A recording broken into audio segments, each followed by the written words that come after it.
My aunt was the legendary family princess. As the only girl in the family, everyone spoiled her rot until I was born and stole away the love that belonged to her. She went crazy.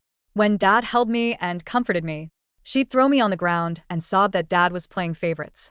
When Uncle brought me imported formula from overseas, she'd mix my bottle with vodka. When Grandpa called me his little sunshine, she'd poke my mouth with needles. "I'm the only family princess," she'd scream, "just die already." Her madness terrified Mom. To protect me, Mom threatened divorce. Dad didn't want that. So for the first time ever, he scolded his precious little sister. She lost it completely and threw me off the 18th floor. Because my death was so tragic, I was allowed to skip the line and reincarnate immediately. Just as I was eagerly choosing a normal family, the Reaper told me something shocking. My reincarnation opportunity. It was actually earned by my mom, who had crawled on her knees from the bottom of Mount Tai to the top, kowtowing every step of the way, to move Buddha and earn me a good rebirth. After hesitating, I asked, "Can I be reborn into Grandma's belly instead?" I was definitely going to fight that psycho aunt to the end. Rather than put my previous life's mom through childbirth pain again, I'd choose Grandma, who was completely devoted to my aunt. Family princess, huh? Your enemy is coming. I was reborn into Grandma's womb. Not at the time point after my death, but when Grandma was pregnant with my little aunt, the aunt who killed me and I became twins. A little demon under Buddha told me, "Your grandma is too old. After giving birth to your aunt, she'll go through menopause. So we're sending you back 10 years. But be careful. Your aunt doesn't seem to be from this world. She already has consciousness in the womb." Before I could ask more questions, everything went black. When I opened my eyes again, I was already in Grandma's belly, and my neck was wrapped in umbilical cord. I reached out my little hand to untangle it, but my little aunt actually reached out to stop me. She even tried to pull the cord tighter to strangle me, muttering, "There can only be one girl in this family." I finally got the chance to be the family princess. Anyone who competes with me has to die. So this princess complex was something she brought from birth. I grabbed her hand without mercy and kicked her stomach hard twice. She curled up in pain. To protect her belly, I quickly untangled the umbilical cord. My punching and kicking also disturbed Grandma, my mother in this life. Her voice came through. "It hurts so much." My stomach quiet. "Take me to the hospital." Since I'd already untangled the cord, the doctor couldn't find anything wrong and could only guess you have two babies in there, they're probably just playing around. I heard Grandma's helpless voice as she gently patted her belly. "Settle down, little troublemakers." But her voice carried joy and pride. I remembered her from my previous life. When my aunt did bad things, she'd use that same indulgent, proud tone. "Emma doesn't know any better. This little rascal spoiled her rotten." Grandma and Grandpa had survived hard times. No matter how difficult life got, she took care of the elderly above her, was considerate and caring toward Grandpa, and gave everything she could to her children. She even treated her daughters-in-law like her own daughters. When they joined the family, she'd give them money generously in front of Grandma. Nobody was allowed to do housework, because she'd insist on doing it herself. When Mom was working around the clock and had to sleep at the office, Grandma would bring her food every day, and even learn massage techniques to help her relax. Except for spoiling my little aunt beyond reason, Grandma seemed to have no flaws. Even my mom, who loved me and hated my aunt, would tell me, "Your grandma is a good person. Good people are too soft-hearted to do what needs to be done." So in my previous life, when my aunt tortured me and my parents wanted to discipline her, Grandma would hold my aunt and cry, "If you want to hit or scold someone, come at me. She's just a child, she died, doesn't know better." Nobody could bring themselves to go against Grandma, because they'd all benefited from her soft heart. Since Grandma was soft on her youngest daughter and protective of her, nobody else could do anything besides. My little aunt was already the apple of everyone's eye. So except for Mom, nobody demanded that my aunt face consequences. They all treated my injuries like harmless child's play, until I was thrown off the 18th floor. My little aunt was seriously committed to killing me. Even in the womb, she grew sharp fingernails. She'd scratch at my face, trying to gouge out my eyes. She'd also launch sneak attacks while I was sleeping. I stayed on guard. Every time I'd grab the few hairs on her head and scratch, claw, kick and hit her. We staged daily battles in Grandma's belly, like some epic showdown. Each fight ended with me going all out and beating her into a cowering ball. To ensure my dominance, I also fought hard every day to steal nutrients. I was going to grow up strong. Through all this fighting, we made it to Grandma's delivery day. She still hadn't forgotten her princess setting, screaming, "If I can't be the family princess, I'd rather not be born." She literally pooped in the amniotic fluid. I was stunned. Contaminated amniotic fluid put Grandma and both of us in mortal danger. I frantically clawed my way out. The worst part was my aunt grabbed my leg and came out with me. Don't run. Don't think you replace my princess life. Honestly, she looked like an evil spirit chasing me, face twisted with rage. Fortunately, to the adults, her words just sounded like random baby cries. Only I, at the same age, could understand her baby talk. As soon as we were born, she started wailing, covering the handprint on her face, looking pitiful. Too bad Grandma had passed out and couldn't comfort her. Plus, we were both immediately put in incubators. We didn't even see our previous life's family members. She was furious every day, was hysterical, crying and screaming. When she cried, all the other babies in the room would cry, too. It was too noisy for me to rest. So whenever she cried, I'd slap her twice until she stopped crying. Because I'd stolen nutrients in the womb, my body was much healthier than my aunt's. And I got out of the incubator early. I also bonded with this life's family member sooner. They spoiled me, the same way they'd spoiled my little aunt in the previous life. I tried my best to be cute and act sweet, still pulling away their affection.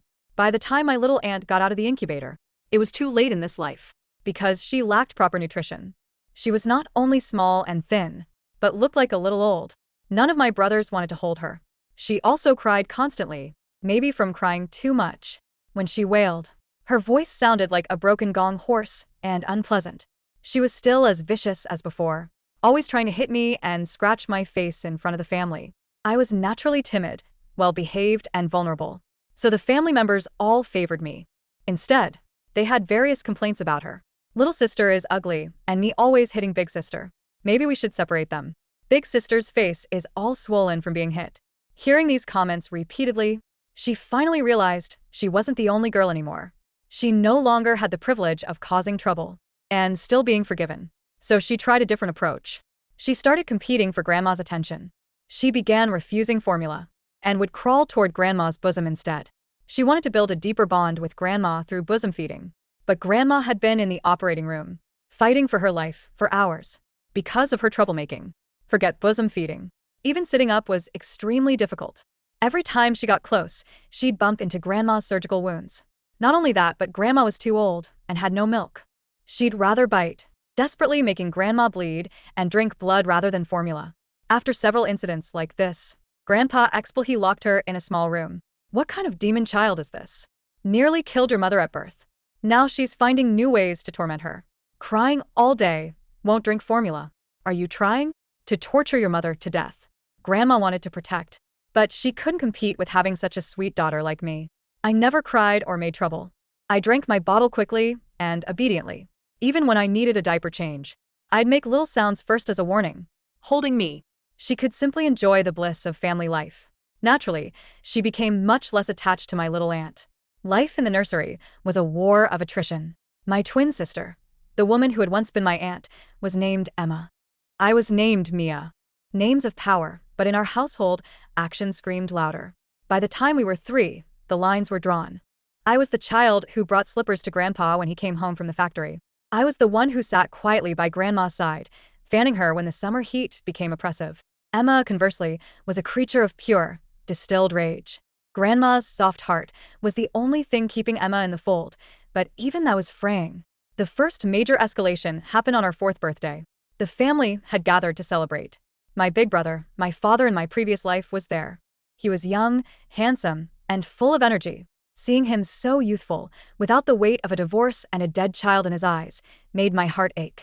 I clung to his leg, looking up at him with adoration. Mia is such a daddy's girl, or rather a big brother's girl, Grandpa laughed, pouring a drink. Emma sat in the corner, staring at a pile of unopened gifts. She wasn't looking at the toys. She was staring at the imported birthday cake with a gaze that could curdle milk. She remembered. She remembered being the center of the universe. Now, she was just the difficult twin. When Big Brother knelt down to light the candles, Emma moved. She didn't lunge for the cake. She lunged for the kettle of boiling water sitting on the low tea table nearby. In my previous life, she had thrown me off a balcony. I knew her tells. The tightening of her jaw, the feral glint in her eyes. "Brother, watch out," I screamed, my toddler voice piercing the joyful chatter. I threw myself not at Emma, but at Big Brother, tackling his knees. He lost his balance and fell backward just as Emma shoved the heavy porcelain kettle. Crash. Boiling water splashed exactly where his face had been a second before. The scalding liquid drenched the carpet, steam rising like a phantom. A few droplets hit Emma's leg. She screamed, a high, blood-curdling shriek. She pushed me. Mia pushed me. The room went silent. The festive atmosphere evaporated. Emma lay on the floor, clutching her leg, her face twisted into a mask of victimhood that I remembered all too well. It was the same face she made before she poked me with needles. Grandma rushed forward, her instinct to coddle kicking in. Oh, my poor baby. Stop. Grandpa's voice was like a thunderclap. He stood up, trembling. He walked over to the overturned kettle. Then he looked at me, still clinging to Big Brother, and then at Emma. I saw it, Big Brother whispered, his face pale. He looked at Emma with genuine horror. She didn't trip. She grabbed the handle with both hands and threw it at me. Grandma froze. Nonsense. She's 4 years old. She doesn't understand. She understands perfectly. Grandpa roared. He grabbed Emma's arm, ignoring her wailing. Look at her eyes, Martha. Look at them. That is not the look of a child in pain. That is the look of an executioner who missed. Emma's crying stopped instantly. She stared at Grandpa, her eyes dead and cold. You all hate me, she hissed. Her voice was too articulate, too venomous for a toddler. I should have strangled her in the womb. That night, the dynamic shifted permanently. Grandpa installed a lock on our bedroom door, on the outside. Emma was no longer the princess. She was the prisoner. 10 years passed. We were 14. The difference between us was stark. I was the top student, the class president, the miracle daughter who had helped Grandpa invest in real estate right before the boom, a perk of future knowledge. The family was wealthy now, far wealthier than in my previous life. Emma was the shadow. She was thin, gaunt, and radiated a gloom that repelled normal people. She had discovered that since she couldn't kill us physically, she would destroy our reputation. She fell in with the worst crowd at the vocational school she attended. She smoked, she skipped class, and she spread rumors. One afternoon, I was walking home with a girl named Sarah. Sarah was special. In my previous life, Sarah was my mother. I had orchestrated this meeting carefully. I knew Big Brother was coming home from college this weekend. I needed them to meet early, to fall in love without the pressure of a crazy sister-in-law ruining it. Your sister stares at me weirdly, Sarah whispered, clutching her book bag. We were passing the park. Emma was there, sitting on a swing, surrounded by 3 older boys with dyed hair and tattoos. Ignore her, I said, linking arms with Sarah. She's just jealous. Hey. Emma's voice grated like sandpaper. She hopped off the swing. Look who it is. The golden child and her charity case. She blocked our path. Up close, I saw the malice had only ripened with age. Move, Emma, I said calmly. Or what? You'll cry to Grandpa. Emma sneered. She turned her gaze to Sarah. You know, my brother is rich. Is that why you're hanging around? Trying to marry into the money. Sarah flushed red. I don't even know your brother. Liar. Emma screamed. She raised a hand to slap Sarah. I didn't hesitate. I caught Emma's wrist midair. My grip was iron. I had spent 10 years eating healthy, practicing martial arts, and preparing for this. Emma had spent 10 years rotting in her own bile. I twisted her wrist. Not enough to break it, but enough to bring her to her knees. Listen to me, I whispered, leaning down so only she could hear. In this life, you don't get to touch her. You don't get to ruin her life. If you try to hurt her, I will reveal what you stole from Grandma's jewelry box last week. Emma's eyes widened. She tried to pull away, but I held fast. You're a demon, she spat.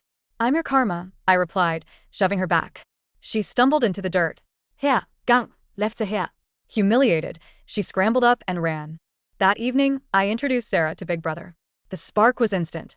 As they laughed over dinner, I saw the future rewriting itself. My mother would be happy. She wouldn't be a divorcee threatened by a psycho sister-in-law. But I knew Emma wouldn't stop. She was running out of options. And when a narcissist runs out of supply, they burn the house down. The turning point came when we were 18. Grandma collapsed in the kitchen. At the hospital, the diagnosis was confusing. Organ failure, but no clear cause. The doctors were baffled. I stood by the hospital bed, holding Grandma's frail hand. She looked so old, so tired. Despite everything, she still left food out for Emma when Emma came home late. She still hoped. Mia, Grandma whizzed. Where is your sister? She's coming, I lied. Emma walked in 20 minutes later. She wasn't sad. She looked excited. She was holding a thermos. Grandma. Emma cried, rushing to the bedside, pushing me out of the way. I brought you your favorite herbal tea. I made it myself. Grandma smiled weakly. My good girl. See, Mia? She loves me. Emma lifted the cup to Grandma's lips. A cold chill ran down my spine. The smell. It was faint, masked by the strong scent of ginseng, but I recognized it. Oleander. In my previous life, I had read about a case where a woman poisoned her family with oleander tea. Stop. I slapped the cup out of Emma's hand. It shattered against the wall. The dark liquid hissed as it hit the floor. Mia. Grandma gasped, shocked.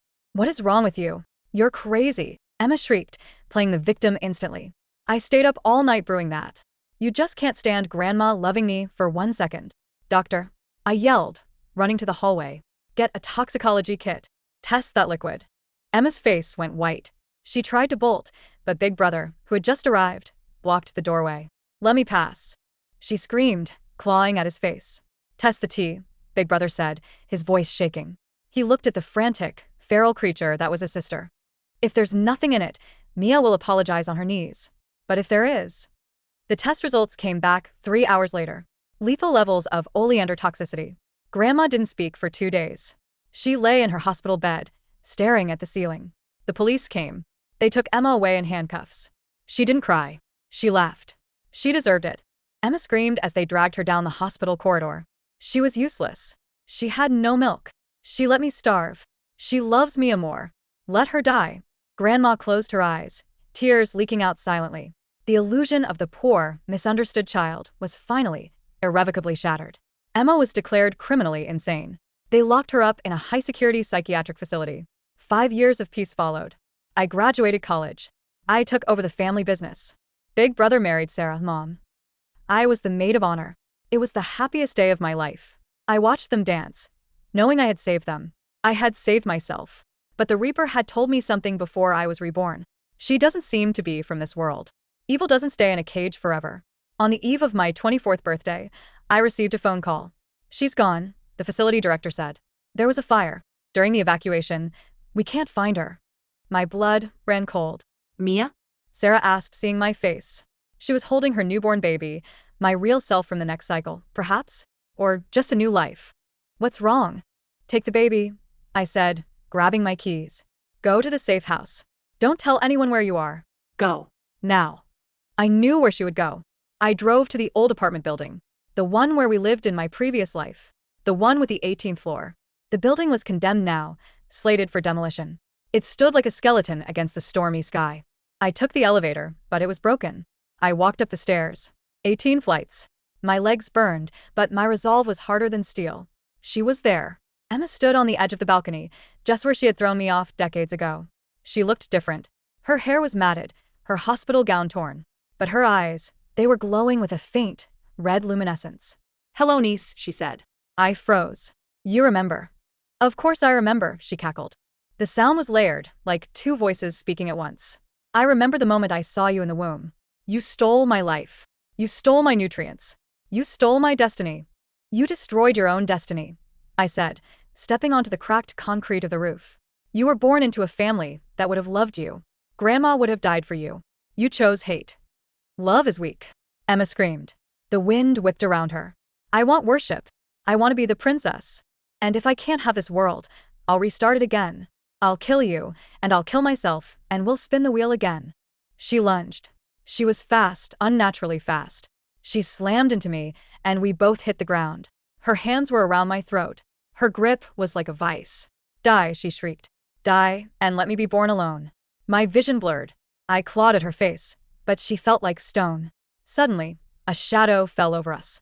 Emma. The voice was frail, trembling, but filled with an ancient authority. Emma froze. She looked up. Grandma was standing by the stairwell door. She was leaning on a cane, breathing hard from the climb. She shouldn't have been able to make it up here. Mom, Emma whispered. The red glow in her eyes flickered. I failed you, Grandma said softly. She took a step forward. I loved you too much, and I didn't love you enough to stop you. Help me, Mommy, Emma whimpered, shifting back into the toddler voice she used to manipulate everyone. Mia is hurting me. No, Grandma said. She dropped her cane. She stood tall, her back straightening. Mia is protecting us. You are my daughter. And my burden. Grandma lunged. Not at me, but at Emma. She wrapped her arms around Emma's waist. No. Emma screamed, the demonic voice returning. Get off me, you old hag. We're going together, Grandma whispered into Emma's ear. I brought you into this world. I will take you out of it. Grandma, no. I screamed, struggling to get up. But it was too late. Grandma used the last of her strength to drive them both toward the edge. Emma clawed at the concrete, screaming, cursing, begging. But Grandma held on with the grip of a mother who finally understood what had to be done. They went over the edge. I scrambled to the railing. I saw them fall. Not like a tragedy, but like an exorcism. As they fell, I saw a black smoke rip itself out of Emma's body, dissipating into the air with a shriek of frustration. The vessel was destroyed. The evil was cast out. The funeral was quiet. We buried Grandma next to Grandpa. We buried Emma in a separate plot, far away, under a simple stone. Years passed. I sat on a park bench, watching a little girl toddle across the grass. She had big, bright eyes and a laugh like wind chimes. "Mommy," she yelled, running toward Sarah. Sarah picked her up and spun her around. Big Brother watched them with eyes full of love. I smiled. The sun was warm on my face. The Reaper appeared beside me. No one else could see him. He wore a sharp suit this time. "Rough landing," he commented, looking at the family. "Is she gone?" I asked. "The entity that latched onto your aunt?" Yes. "Sent back to the lower realms," the Reaper said. "Your grandmother, she petitioned for a special case." I turned to him. "Is she okay?" "She's fine. She's currently arguing with the judges, trying to get a lighter sentence for her daughter's soul. She says the girl was influenced by the demon, so it wasn't all her fault." I laughed, wiping a tear from my eye. "That sounds like Grandma." "She also asked me to give you a message," the Reaper said. "What is it?" She said, "Be the princess, "But be a benevolent one." The Reaper vanished. I stood up and walked toward my family, my real family. My little niece, the one who was me in the last life, or maybe just a new soul entirely, ran up to me and grabbed my hand. Auntie Mia. Up. Up. I picked her up and held her high above the ground. She giggled, fearless, looking at the world not as something to conquer, but as something to enjoy. "You're safe," I whispered to her, and to the ghost of the girl I used to be. The monster is gone. We're finally the main characters of a happy story. And for the first time in 2 lifetimes, the sky was clear.